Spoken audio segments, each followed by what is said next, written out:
Before boarding my Explora Journeys cruise, I had many questions, including if this new line would live up to the rave online reviews, who it's actually competing with, and who they were really aiming at, because I started seeing many ads and promotions targeting families with kids. So as I boarded Explora II in Barcelona for an 11-night cruise, I was really eager to discover more. And I did come away with some clear answers, and in fact with one hurdle that had me thinking really hard if I would cruise with them again. Welcome aboard. I'm Gary Bembridge, and as with all my cruises, I booked and paid for this trip myself at the going rates via my usual travel agent to ensure that I always offer independent reviews and advice. And I will reveal later what the cruise cost me, because it didn't come cheap. But first off, who and what exactly is Explora Journeys? Calling itself a luxury line, it's owned by the Ponte family, who also own MSC container ships and MSC cruises. Now, at the time of recording, there are 2 ships in service, with 6 in total planned. The ships carry 922 guests, a double occupancy in 461 balcony cabins, although because many cabins have sofa beds, maximum capacity is higher. Now, the ships have the same layout and overall decor. Now, unlike MSC, they chose to have Explora Journeys mono language. On MSC cruises, they do everything in 6 languages. On Explora Journeys, they only use English. Overall, it's very European focused, with the onboard currency being the euro, dining has European focus, and so on.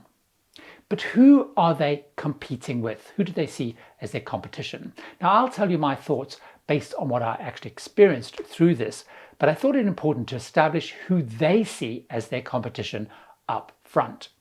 Reading interviews with the senior team suggested they see it as an ultra luxury line. And this was actually confirmed when they launched their loyalty program. They actually launched it while I was on board my cruise.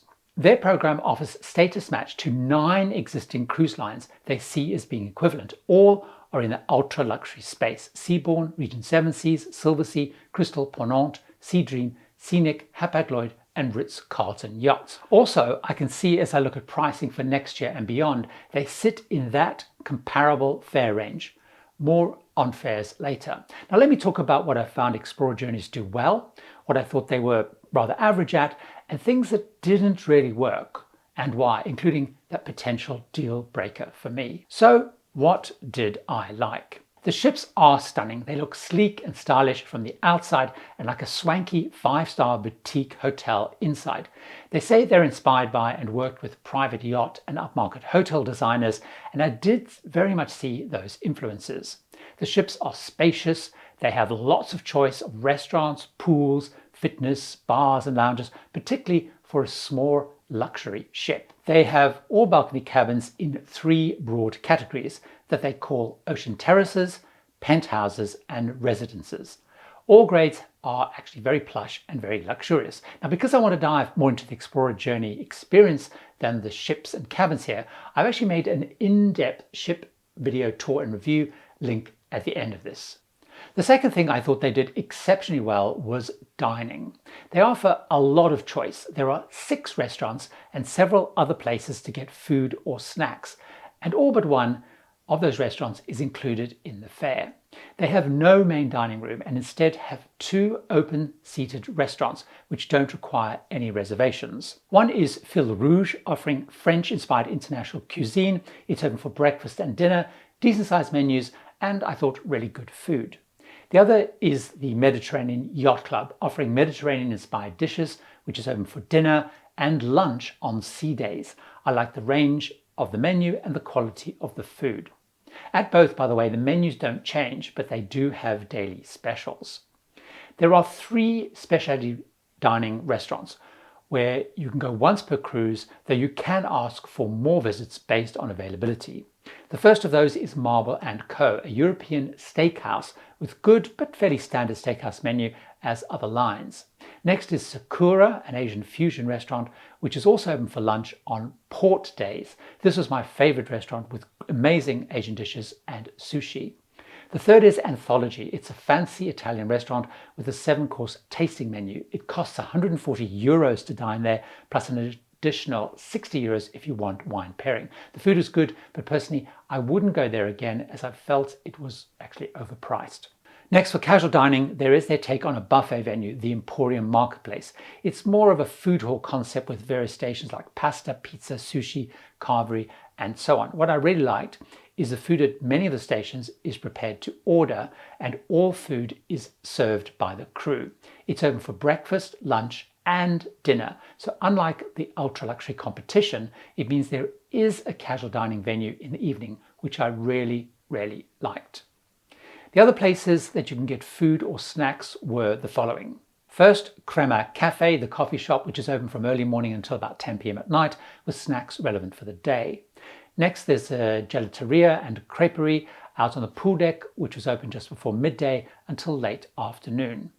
Thirdly, at 4 o'clock every afternoon, there's an excellent afternoon tea in the Explorer Lounge up on deck 11. And fourthly, room service, which as well as a room service menu, you can also order items from all of the restaurants when they're open. I would say the food was amongst the best I've had at sea and very competitive with those other ultra luxury lines that they're status matching. The next thing that I also liked were the inclusions. Of course, fares are high, but so are the inclusions. Included is, as I mentioned, all the dining except for anthology. Alcoholic drinks, wines, soft drinks, especially coffees, were included as well.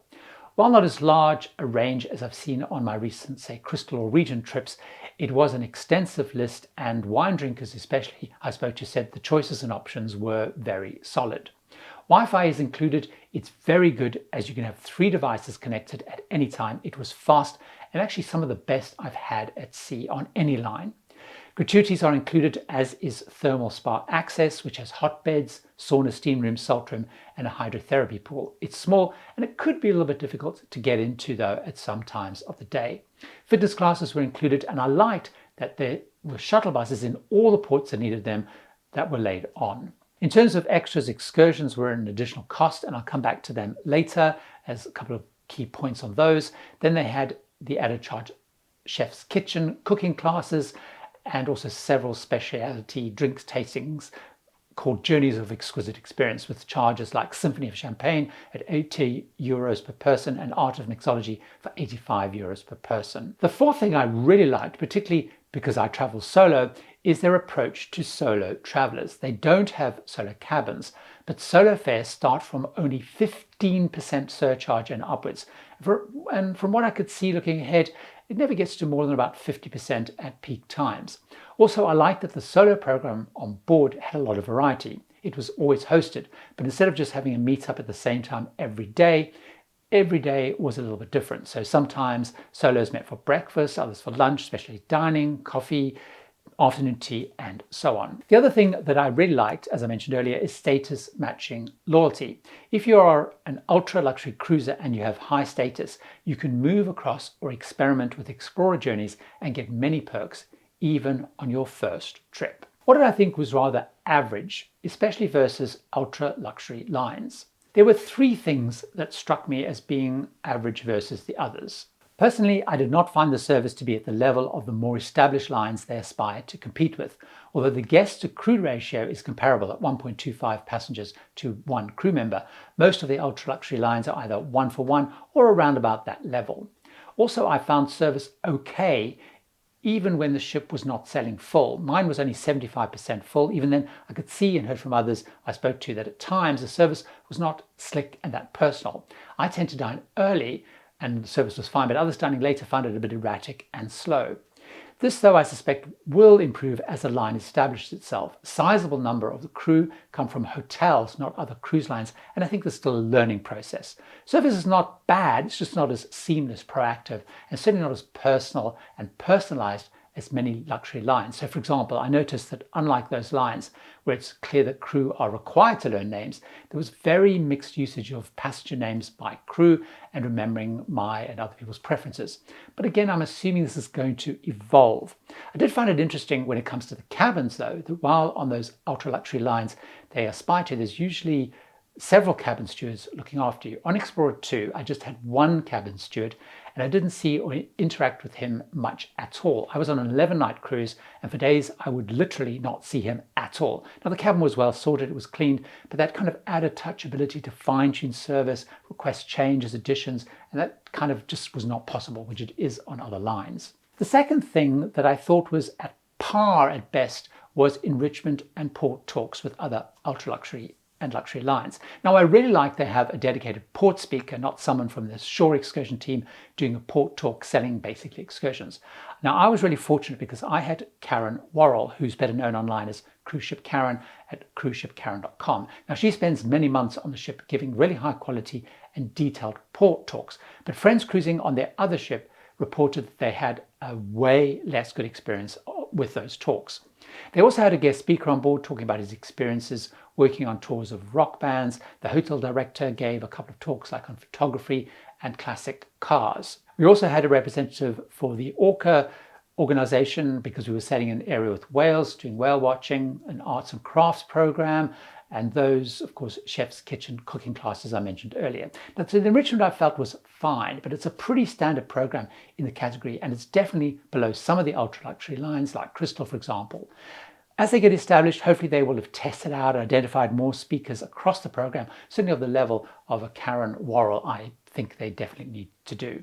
So what did I think they were weaker or less good at, including that potential deal breaker for me? There are a few things they did less well. The first of those, which hopefully they will get sorted, is the pre-cruise experience and the website, which is a bit clunky and doesn't really work that well. For example, I was unable to book my shore excursions through the website because I'd used a travel agent. I struggled and had issues to book dining online, and I had to speak to them to basically sort that out. The information sent out was a little bit contradictory at times before the cruise. The onboard app, though, worked well, and I was able to use that. I could look at the day program, I could make reservations for dining, tours, and I could also check my accounts. So the app was kind of okay. I do have in the less good category, though, entertainment and the daily program of activities. When I go on smaller ultra-luxury and luxury ships, I don't go for the entertainment as they have less resource and scale. But even so, I felt Explora Journeys was on the weaker side versus the others. First of all, the shows in the Journeys Lounge. They have a group of singers and a live band, which is great. And they put on very standard cruise-themed singing performances. But knowing from what I had read that the line hopes to attract way more Gen X, so people aged 45 to 59, their shows felt really off for that. For example, the shows included Motor City with Motown, You Don't Mean a Thing with Swing and Rat Pack, and Songbook, which was Billy Joel songs. Now, even for me as a baby boomer, I found those kind of routines, song choices, kind of a little bit off and not quite hitting my sweet spot. The guest artists were very standard cruise fare, and they work on lines like Celebrity in Horror America 2. We had a violinist, a magician, and a West End Broadway singer. They were fine. They weren't anything special. There was live music around the ship with pianist and guitarist in the lobby and in the Explorer Lounge, so some live music, not as much as on others. The rest of the program was light, with a few dance classes, one daily trivia, some sports events, and a Celebrate DJ at the Sky Bar on Deck 14. They would play some recorded ballroom music in the Astern Lounge each evening before dinner. A couple of people would dance in the Explorer Lounge as well when they had the pianist or guitarist playing up there. But it wasn't a key focus. At this stage, the itineraries are not as diverse as their competition. They have a smaller fleet, they're very focused on the Caribbean and the Mediterranean, which of course are strengths of MSC as a group. So if you're really well traveled, you're mostly going to be choosing this line to experience the line because you're not likely to find very different and new itineraries. Although they are definitely trying to go to more out-of-the-way ports, and as I look further ahead as new ships launch, they're going to start including South America and parts of the Middle East, again, two areas which MSC also operate in and know quite well. Excursions, I felt, were disappointing overall. They appeared to be partnering with intercruisers based on the various buses and things I saw, and they arranged tours for many other cruise lines. Now, I didn't find the excursions that innovative or exciting, and I think they relied a lot more on kind of panoramic touring.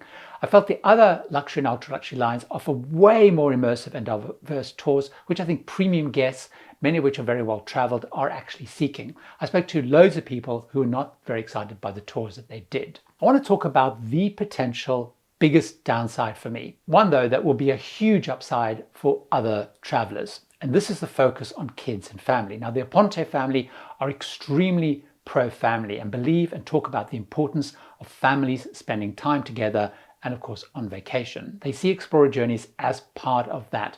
In the materials, they talk about We will happily welcome younger guests on board Explora Journeys. They offer infants under the age of 2 years to sail free. Children and teens up to the age of 18 will pay at most half the rate of adults. Certainly, talking to the people that run the Nautilus Club, the kids club on my ship, they're definitely seeing a rapidly increasing number of kids coming on board. They were getting up to 10% or more in some of the Caribbean sailings in the peak periods, and even on our cruise, which wasn't in school holiday time, we had 24 kids. But the sailing after, which was on Easter holidays, the number more than doubled that. They're even adding more kids club space on the new ships coming on Explorer 3 and 4.